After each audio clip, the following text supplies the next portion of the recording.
আমরা মনে করি আল্লাহর কথা মানে আচ্ছা ঠিক আছে শুনবো আর কি, মানে চিন্তা করব পরে। এই যে বিদেশ যাওয়া নিয়ে বলতে বলতে আমরা মুখে ফেনা তুলে ফেললাম। যারা যাচ্ছেন একদম বেস্ট অফ দ্য বেস্ট দিন পালন করা মানুষ যাচ্ছেন, আপনি কি মনে করেন যে আল্লাহর একটা কমান্ড আপনি কার্পেটের নিচে ঢুকাই দিয়ে বিদেশ গেলেন আর আপনার কিছু হবে না, আপনার জীবনটা নিরবিচ্ছিন্ন চলবে? হইতে পারে, হইতেই পারে না, এটা পসিবলই না এটা। তাহলে আপনার আল্লাহ বিশ্বাসী নাই। যদি আপনি মনে করেন যে আপনি একটা পা মারায় যাবেন আল্লাহর একটা কমান্ড বা অর্ডার বা আল্লাহর একটা এবং আপনার কিছুই হবে না উইদাউট মেকিং তওবা, বা তওবার রাস্তা খোলা থাকবে, অফকোর্স এটা আছে, অবুঝ ভাবে আমরা না জানতে কিছু করতে পারি, হইতেই পারে না এটা। আল্লাহ বলতেছেন সরাসরি জাহান্নামে নিক্ষেপ করা হবে আপনি যদি ওইখানে মারা যান।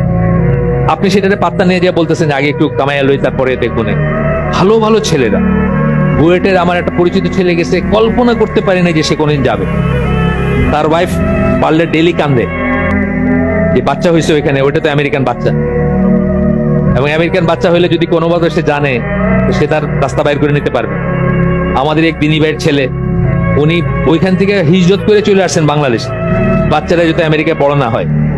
সেই ছেলে ওনারে না জানায় তার ওই যে একটা চিট দেয় আর কি, যে হসপিটালে জন্ম নেয় ওইখানকার একটা চিট দেয়, ওইটা দিয়া আমেরিকান এমবেসিতে গিয়া আমেরিকান পাসপোর্ট করে আমেরিকা চলে গেছে। প্লেনে উঠা বাবার একটা ফোন করছে যে আব্বা আমি চললাম। বুঝছেন জন্ম দেওয়াটা কত বড় পাপ। ওইখানে জন্ম দিচ্ছেন শুধু ওই পাপ। উনি কিন্তু খুব ভালো আমলের মানুষ, উনি চলে আসছেন, বাচ্চারা একটু বড় হইতে উনি সবাইকে নিয়ে চলে আসছেন।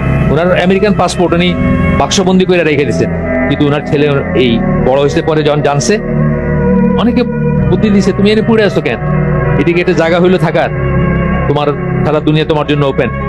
প্লেনে উঠে বাপরে ফোন করছে আব্বা আমি চললাম, আর সবকিছু সে বাপের অজান্তে করছে। অথচ ছেলেটাকে আমি চিনি, ভাজা মাছ কারে করে সেটাই জানে না, উল্টানোর কথা তো পরে থাক। এতই ভদ্র, কোনোদিন চোখ তুলে তাকায় না সামনে আসে। এটা হচ্ছে আপনার অর্জন। আপনি মনে করলেন কিছু হবে না।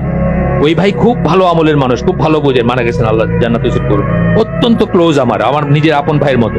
কিন্তু একটা ভুল করছিলেন, সেই কবে ওই দেশে জন্ম দিছিলেন বাচ্চাটা, ওইটা কবে আইসা তার বেলায় বাউন্স ব্যাক করলো আর কি জিনিস।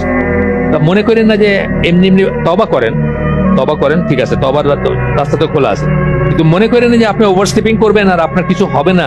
এই জন্য বলতেছেন আল্লাহর ওয়াদা সত্য। আমরা অনেক সময় মনে রাখি না, আল্লাহর প্রতিটি ওয়াদা সত্য, জান্নাতের জন্য সত্য, জাহান্নামের জন্য সত্য।